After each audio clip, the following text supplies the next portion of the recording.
નમસ્તે વિદ્યાર્થી મિત્રો. ધોરણ 11 ના નામાના મૂળ તત્વ વિષયના વર્ગખંડમાં આપ સૌનું હાર્દિક સ્વાગત છે.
મારું નામ પટેલ ભૂમિકાબેન સીતારામભાઈ છે. હું સ્વામી વિવેકાનંદ સર્વોદય બેંક એજ્યુકેશન કોલેજ મહેસાણાની પ્રશિક્ષણાર્થી છું. હવે તમારો પરિચય હું લઈશ. તમારું નામ શું છે? તમે ક્યાંથી આવો છો? તમને કયો વિષય વધુ ગમે છે? તો વિદ્યાર્થી મિત્રો, આજે આપણે ધોરણ 11 ના નામાના મૂળ તત્વો વિષયમાં એક મહત્વના એકમ વિશે અભ્યાસ કરીશું. વ્યવહારના બે પ્રકારો છે, એક આર્થિક વ્યવહાર અને બે બિન આર્થિક વ્યવહાર. આર્થિક વ્યવહારની નોંધ હિસાબી પદ્ધતિમાં થાય છે અને બિન આર્થિક વ્યવહારમાં હિસાબોની નોંધ થતી નથી, પરંતુ તેની અસરો દર્શાવવામાં આવે છે. હિસાબી પદ્ધતિમાં હિસાબો તૈયાર કરવાની જુદી જુદી પદ્ધતિઓ છે. એક નોંધીનામા પદ્ધતિ અને બે દ્વિનોંધીનામા પદ્ધતિ. એક નોંધીનામા પદ્ધતિમાં વ્યવહારોની એક જ અસર આપવામાં આવે છે અને દ્વિનોંધીનામા પદ્ધતિમાં વ્યવહારની બેવડી એટલે કે બે અસરો આપવામાં આવે છે. દ્વિનોંધીનામા પદ્ધતિ ઉધાર જમાના નિયમો પર આધારિત છે.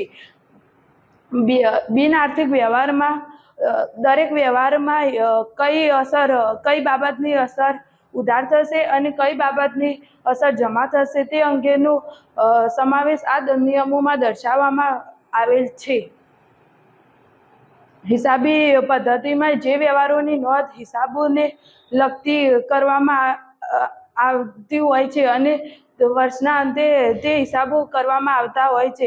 આમ હિસાબી પદ્ધતિમાં હિસાબોની બે અસરો થાય છે. તો વિદ્યાર્થી મિત્રો, હવે હું તમને કેટલાક પ્રશ્નો પૂછીશ. જેને પણ આવડે એ પોતાનો હાથ ઊંચો કરીને પૂરા વાક્યમાં જવાબ આપવાનો પ્રયત્ન કરજો.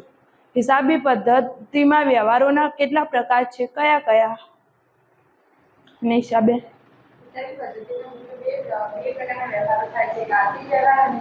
સરસ. હિસાબી પદ્ધતિમાં હિસાબો તૈયાર કરવાની કેટલી પદ્ધતિઓ છે? કઈ કઈ? અંજલિબેન.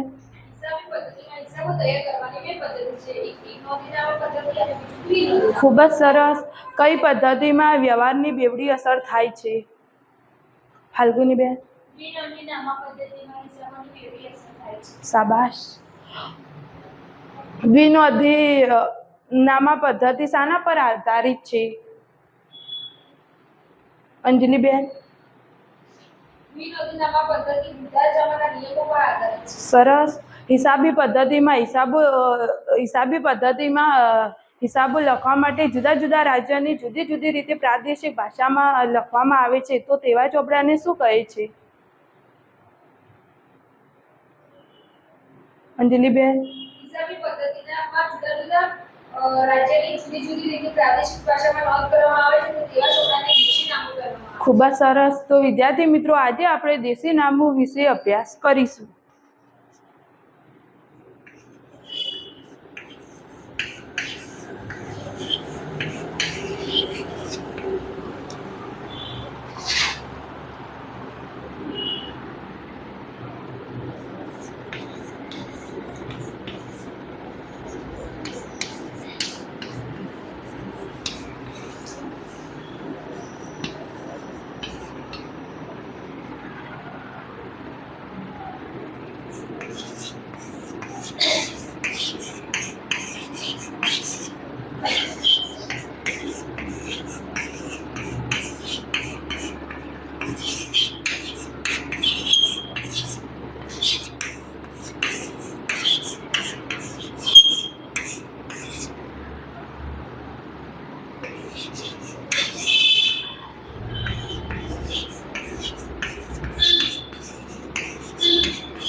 દેશીનામાનો અર્થ હિસાબી ચોપડામાં જે તે હિસાબોના વ્યવહાર અંગેના હિસાબો કરવામાં આવે અને તે જુદા જુદા રાજ્યોમાં જુદી જુદી રીતે પ્રાદેશિક ભાષામાં લખવામાં આવે તો તેવા ચોપડાને દેશીનામું કહે છે. દેશીનામું એ લખવાની બે પદ્ધતિઓ પ્રચલિત છે, એક દ્વિનોંધીનામા પદ્ધતિ અને બે દેશીનામા પદ્ધતિ. દેશીનામા પદ્ધતિ એ હિસાબો લખવા માટે ભારતની અતિ પ્રાચીન પદ્ધતિ છે. દેશીનામા પદ્ધતિમાં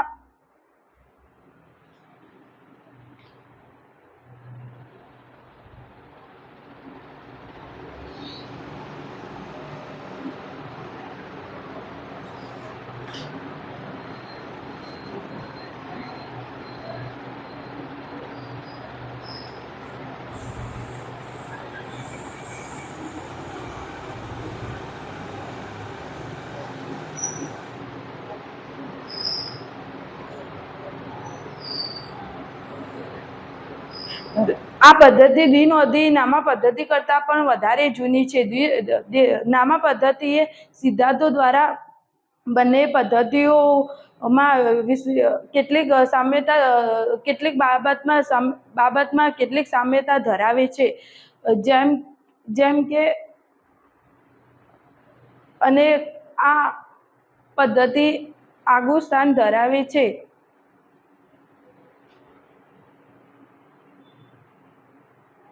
અને આ પદ્ધતિ અન્ય હિસાબી પદ્ધતિઓ કરતાં જુદી પદ્ધતિ તરી આવે છે. આ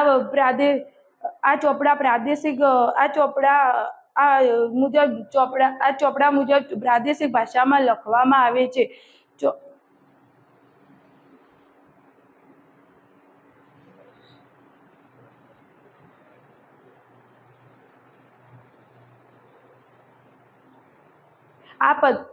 આ પદ્ધતિ વિજ્ઞાન અને સંપૂર્ણ પદ્ધતિ છે. આ પદ્ધતિમાં હિસાબો લખવામાં અને સમજવામાં ખૂબ સરળ છે. દેશીનામા પદ્ધતિના લક્ષણો.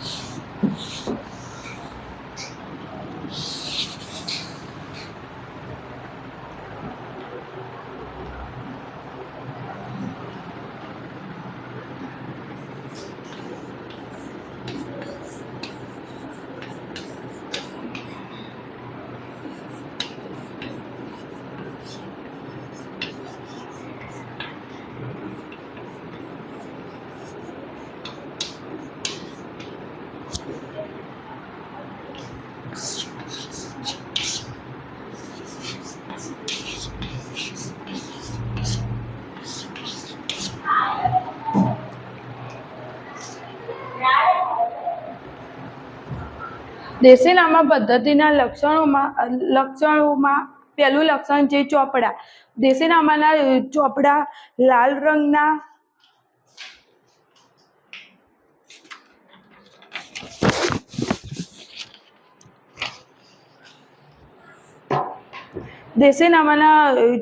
લાલ રંગના જાડા પૂંઠાવાળા અને કોરા કાગળવાળા હોય છે. દેશીનામા પદ્ધતિમાં જાડા દોરા વડે સિલાઈની ડિઝાઇન પાડેલી હોય છે. દેશીનામા પદ્ધતિના ચોપડામાં કોરા કાગળવાળા ઊભા અને સફેદ કલરના હોય છે. આમ વર્તમાન સમયમાં દેશીનામાના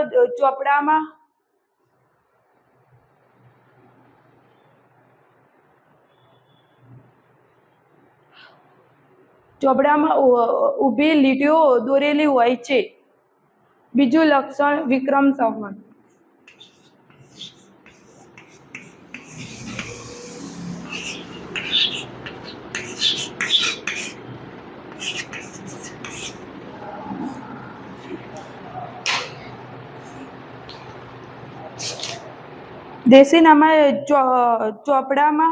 દેશીનામાના ચોપડામાં પ્રથમ પાનું વિક્રમ સંવતનું હોય છે. વિક્રમ સંવત એટલે કે કારતક સુદ એકમ એટલે કે 82 વર્ષથી કારતક આસુ વદ એકમ અમાસ સુધી લખવામાં આવે છે. જો કે હવે નાણાકીય વર્ષ 1/4 થી 31 રન સુધી લખવામાં આવે છે.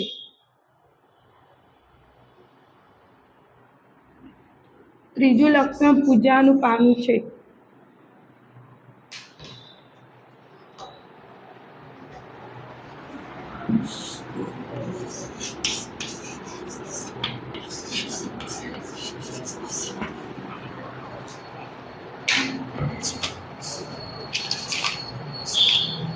દેશીનામાના ચોપડામાં પૂજાનું પાનું એ મહત્વનો ભાગ ગણાય છે. દેશીનામાના ચોપડામાં પૂજાનું પાનું એ પ્રથમ પાના ઉપર લખેલું હોય છે. આ વેપારી પોતાના ઈષ્ટદેવોના નામ અને પ્રાર્થના લખતો હોય છે, જેમ કે શ્રી ગણેશાય નમઃ, શ્રી મહાલક્ષ્મી માતાજીનું તેજ હજુ એમ વગેરે લખવામાં આવે છે. જો કે હવે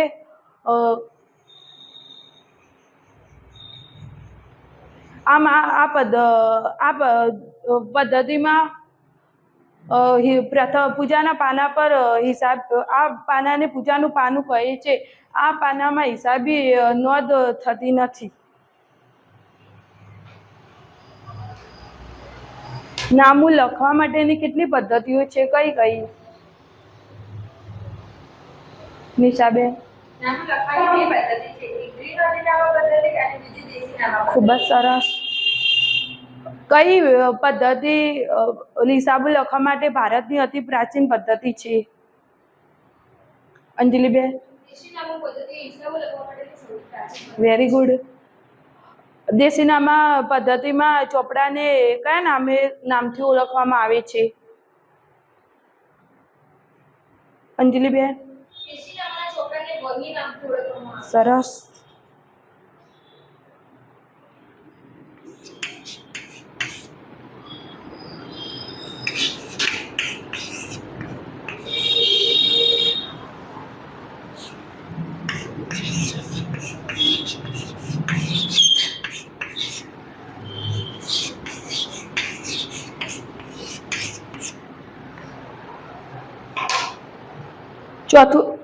ચોથું લક્ષણ છે શ્રી શબ્દનો ઉપયોગ.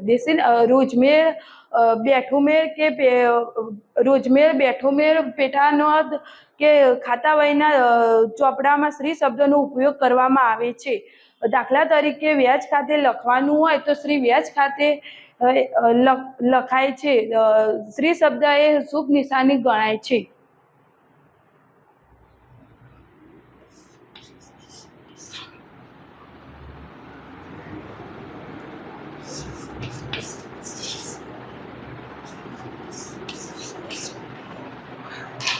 પાંચમા નંબરનું લક્ષણ છે સર. દેશીનામા પદ્ધતિમાં રોજમેર, બેઠોમેર કે પેટા નોંધમાં ખાતા વહીના દરેક પાના ઉપર સળવાળા પાના 8 હોય છે અને પેટા નોંધના પાના 8 સળવાળા હોય છે. જો કે હવે વર્તમાન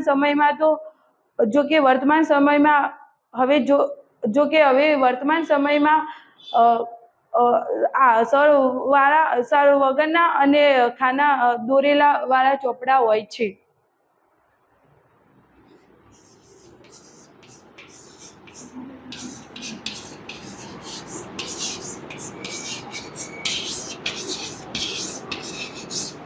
છઠ્ઠું લક્ષણ છે રકમ લખવાની રીત. દેશીનામા ચોપડામાં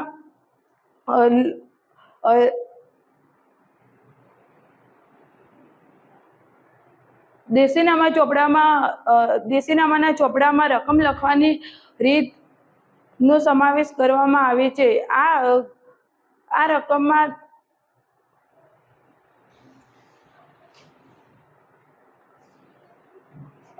દેશીનામાના ચોપડામાં રકમ અને રૂપિયા વચ્ચે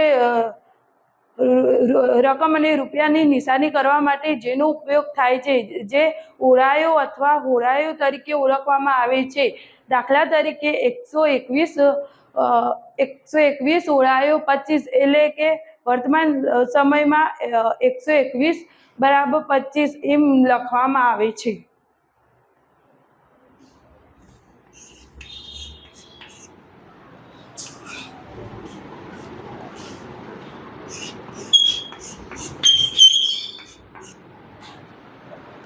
દેશીનામા ચોપડામાં પ્રાદેશિક ભાષા રીતે હિસાબો લખવામાં આવે છે.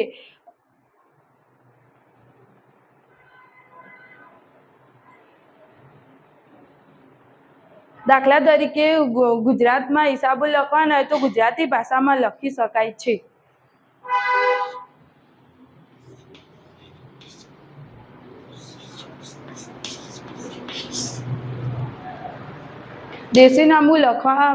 દેશીનામામાં હિસાબો લખવા માટે કાળા કલરની શાહીનો ઉપયોગ કરવામાં આવે છે. જો કે વર્તમાન સમયમાં ભૂરા કલરની શાહીનો પણ ઉપયોગ થાય છે.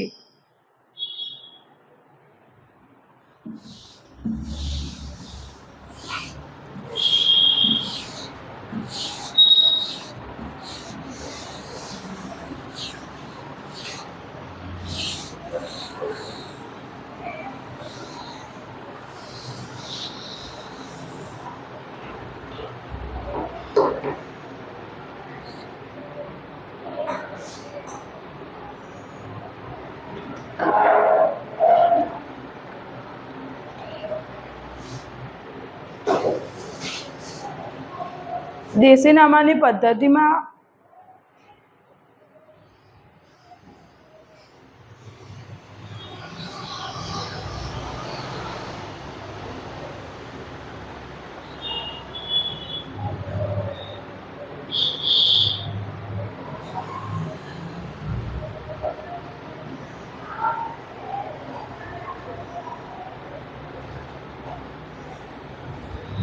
તો વિદ્યાર્થી મિત્રો, હવે હું તમારી મૂલ્યાંકન કસોટી લઈશ.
લખાઈ ગયું?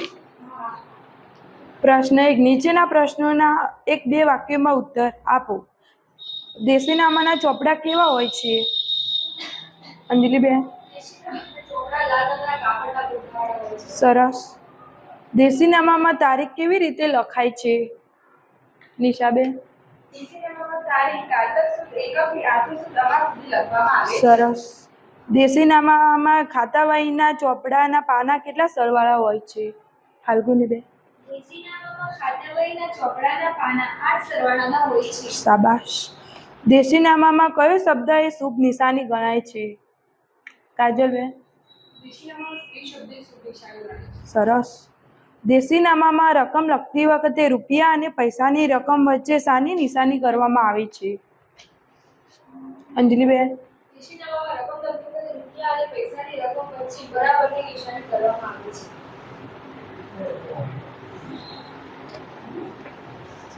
નિશાબેન.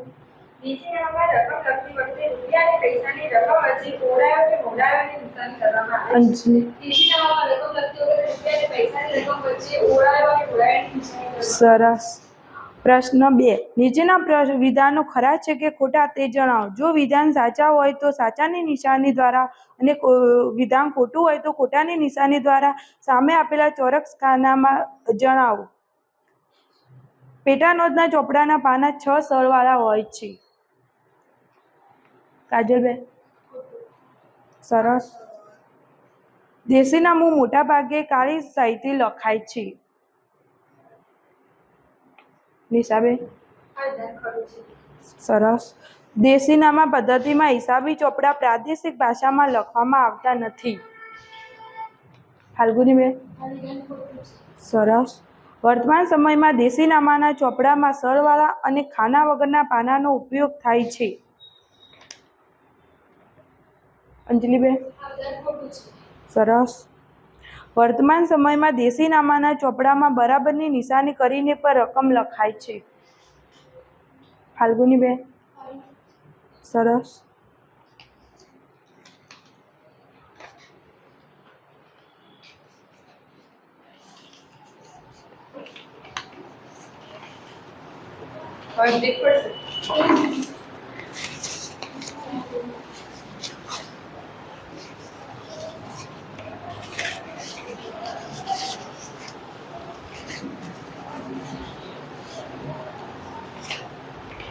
તો વિદ્યાર્થી મિત્રો, સ્વાધ્યાય લખો.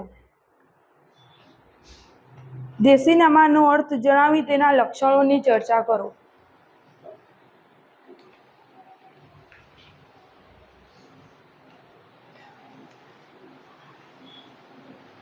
Thank you.